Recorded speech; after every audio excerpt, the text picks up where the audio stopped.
साथियों, हमारे YouTube channel में आपका हार्दिक स्वागत है। सामान्य प्रबंधन की इस विशेष कक्षा में आज हम निर्देशन के बारे में अध्ययन करेंगे। यह प्रबंधन का एक महत्वपूर्ण अंग है। तो आइए दोस्तों, लेक्चर की शुरुआत करते हैं। निर्देशन या डायरेक्टिंग। निर्देशन का अर्थ अपने अधीनस्थ कर्मचारियों या किसी सामाजिक राजनीतिक संगठन में अपने संगठन के सदस्यों को दिशा दिखाना, कर्तव्यों, उद्देश्यों तथा लक्ष्यों तक पहुंचने का सरलतम मार्ग दिखाना तथा उनके द्वारा किए जा रहे कार्यों का पर्यवेक्षण करना है। अब साथियों, प्रबंध विज्ञानियों द्वारा दी गई निर्देशन की कुछ परिभाषाएं देखते हैं। थियो हेमैन के अनुसार निर्देशन में वे क्रियाएं एवं तकनीकें सम्मिलित हैं जिनका उपयोग निर्देश जारी करने तथा यह सुनिश्चित करने के लिए किया जाता है कि समस्त क्रियाएं मूल योजना के अनुसार हो रही हैं अथवा नहीं। अगले विचारक कून्स एवं ओडोनेल के अनुसार अधीनस्थों के पथ प्रदर्शन तथा पर्यवेक्षण का प्रबंधकीय कार्य ही निर्देशन कहलाता है। अगली परिभाषा है साथियों, मार्शल ई डिमोक के अनुसार निर्देशन कार्य प्रशासन का हृदय है, जिसमें कार्यविधि का निर्धारण करना, आदेश व निर्देश देना तथा गतिशील नेतृत्व प्रदान करना सम्मिलित है। अब साथियों देखते हैं निर्देशन की क्या विशेषताएं होती हैं। निर्देशन में की क्या विशेषताएं होती हैं देखते हैं। पहली है, निर्देशन से कार्य आरंभ होता है। किसी भी प्रोजेक्ट को आरंभ करने के लिए विधिवत निर्देशन प्रबंधन द्वारा दिया जाना अनिवार्य है। दूसरा है, निर्देशन किसी संस्था के प्रत्येक स्तर पर आवश्यक है। अगला है, तीसरा है, निर्देशन एक निरंतर चलने वाली प्रक्रिया है। अगला है, निर्देशन किसी संगठन में ऊपर से नीचे की ओर प्रवाहित होता है। पांचवा है, मानव संसाधन से संबंधित प्रक्रिया है। और अगला है, निर्देशन समन्वयकारी प्रक्रिया है। साथियों, अब हम निर्देशन के महत्व को समझते हैं। किसी संगठन के प्रबंधन का सबसे प्रभावशाली तत्व निर्देशन है। सही दिशा में दिया गया निर्देशन किसी संगठन या व्यावसायिक संस्था को सर्वोच्च तक पहुंचा सकता है तथा खराब निर्देशन से उसे समाप्त भी कर सकता है। आइए प्रबंधन में निर्देशन के महत्व को समझते हैं। पहला है, दैनिक कार्यों को संपन्न करने के लिए आवश्यक। दैनिक कार्यों को पूरा करने के लिए निर्देशन देना जरूरी है। उद्देश्यों की प्राप्ति के लिए आवश्यक। संस्था के जो उद्देश्य हैं उनको पूरा करने के लिए निर्देश देना आवश्यक है। सामूहिक कार्य की सफलता के लिए निर्देशन आवश्यक है। कर्मचारियों और कार्यकर्ताओं के लिए मार्गदर्शन के लिए भी निर्देशन आवश्यक है। व्यवस्था परिवर्तन के लिए भी निर्देशन आवश्यक है। संस्था में स्थिरता बनाए रखने के लिए भी निर्देशन बहुत ही जरूरी है तथा संस्था समस्त प्रबंधकीय कार्य को संपन्न करने के लिए एक उपकरण का कार्य निर्देशन करता है। साथियों, अब देखते हैं निर्देशन के मुख्य कार्य क्या है या निर्देशन से मुख्य कार्य क्या किए जा सकते हैं। किसी संगठन में उसके प्रबंधन द्वारा निर्देशन के माध्यम से यह कार्य मुख्य रूप से संपादित किए जाते हैं। इसमें पहला है, संस्था के कर्मचारियों या कार्यकर्ताओं को आदेशित करना। दूसरा है, निर्देशन से प्रबंधन एवं कर्मचारियों में समन्वय स्थापित होता है।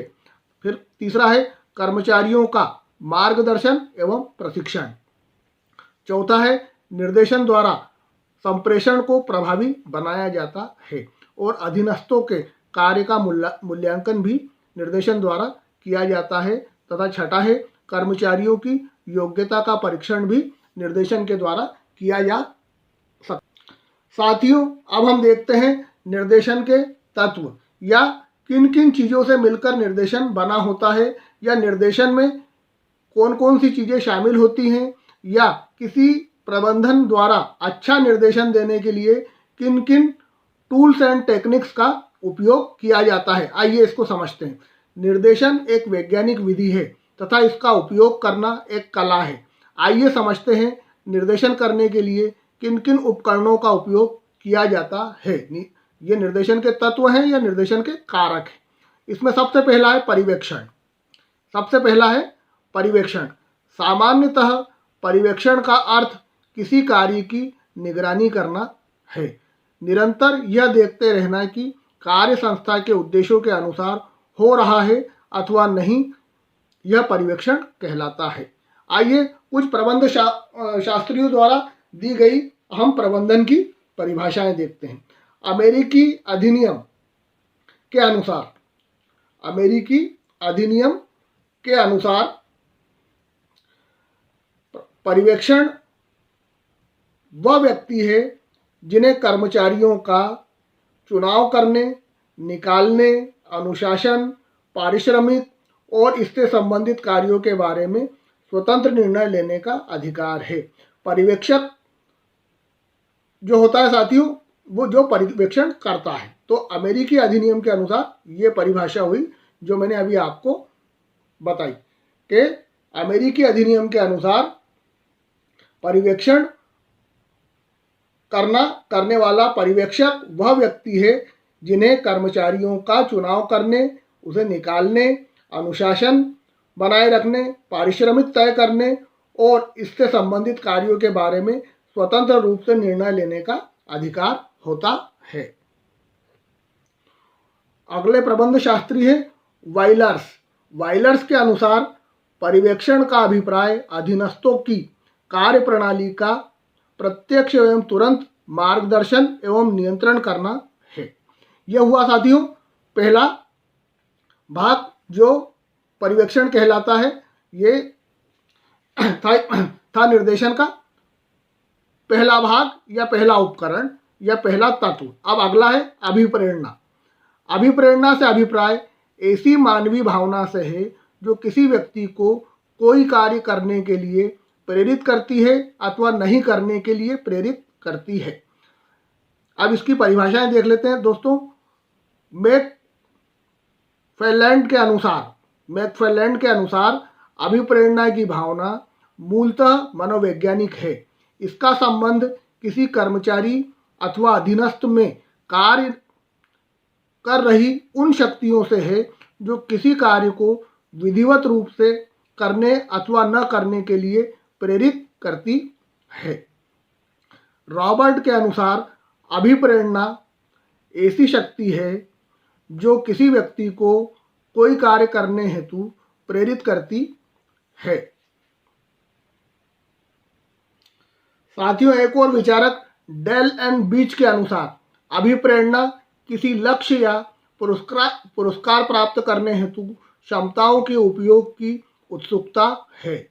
स्कॉट के अनुसार अभिप्रेरणा लोगों को इच्छित लक्ष्यों की प्रस्तुति हेतु कार्य करने के लिए प्रेरित करने की प्रक्रिया है।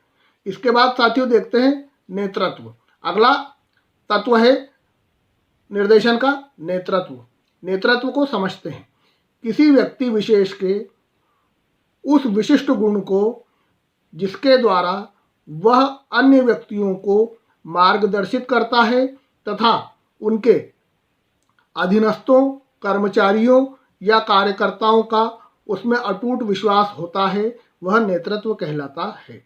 अब नेतृत्व की कुछ परिभाषाएं देख लेते हैं साथियों। नेतृत्व की परिभाषाएं थिक डेविस के अनुसार, थिक डेविस एक प्रबंध शास्त्री हैं, उनके अनुसार नेतृत्व दूसरे व्यक्तियों को पूर्व निर्धारित उद्देश्यों को उत्सुकतापूर्वक प्राप्त करने के लिए प्रेरित करने की योग्यता है। यह वह मानवीय तत्व है जो एक मानव समूह को एक सूत्र में बांधे रखता है तथा उसे अपने लक्ष्य की ओर अभिप्रेरित करता है।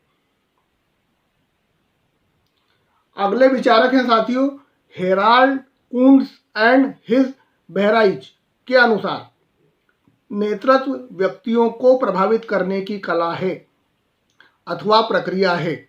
जिससे वह अपनी इच्छा तथा उत्साह से सामूहिक उद्देश्यों की प्राप्ति के लिए प्रतिस्पंदित हो सकते हैं। गे तथा स्ट्रेक के अनुसार नेतृत्व एक प्रक्रिया तथा संपत्ति दोनों ही है। इसके बाद देखते हैं साथियों, निर्देशन का अगला तत्व है संप्रेषण या संदेश वाहन या कम्युनिकेशन। अंग्रेजी में इसको क्या कहते हैं? कम्युनिकेशन। तो आइए देखते हैं संप्रेषण क्या होता है। संप्रेषण से अभिप्राय ऐसी मानवीय क्रियाओं से है जिससे कोई व्यक्ति अपनी भावनाओं, इच्छाओं से दूसरे व्यक्ति को अच्छी तरह अवगत करा देवे। इसकी परिभाषा देखते हैं साथियों। चार्ल्स ई रेडफील्ड के अनुसार संप्रेषण से तात्पर्य मनुष्य के बीच तथ्यों एवं विचारों का पारस्परिक विनिमय के विस्तृत क्षेत्र से है, न कि टेलीफोन, तार बेतार जैसी तकनीकों से। एलन के अनुसार संप्रेषण में वह सभी कार्य सम्मिलित होते हैं जो एक व्यक्ति से दूसरे व्यक्ति के मस्तिष्क में समझ पैदा करने के लिए किए जाते हैं। यह अर्थों का पुल है। यह कहने, सुनने एवं समझने की व्यवस्था एवं सतत प्रक्रिया है। कीथ डेविस के अनुसार संप्रेषण एक व्यक्ति से दूसरे व्यक्ति की सूचनाएं एवं समझ पहुंचाने की प्रक्रिया है। अगले विचारक हैं साथियों न्यूमैन समर के अनुसार संप्रेषण दो या दो से अधिक व्यक्तियों के मध्य तथ्यों, विचारों, सहमतियों तथा भावनाओं का विनिमय है। इस प्रकार निर्देशन के मुख्य तत्व तथा उपकरण पूरे होते हैं। साथियों इनको अच्छी तरह समझ लें, क्योंकि इस पर प्रश्न बनते रहते हैं कि कौन से निर्देशन के मुख्य तत्व हैं, निर्देशन के मुख्य उपकरण कौन से हैं, या निम्न में से कौन सा निर्देशन का उपकरण है अथवा नहीं है। इस तरह के प्रश्न लगातार प्रतियोगी परीक्षाओं में बनते रहे हैं। साथियों आज इस लेक्चर को समाप्त करने की अनुमति दीजिए और इस लेक्चर को भी अपनी पठन सामग्री में शामिल कर लीजिए। सामान्य प्रबंधन के प्रश्न में इस पर निश्चित ही प्रश्न बनते हैं। साथियों अब आपसे एक बार फिर निवेदन है कि इस चैनल को सब्सक्राइब करें तथा इस वीडियो को लाइक करें। धन्यवाद। जय हिंद, जय भारत।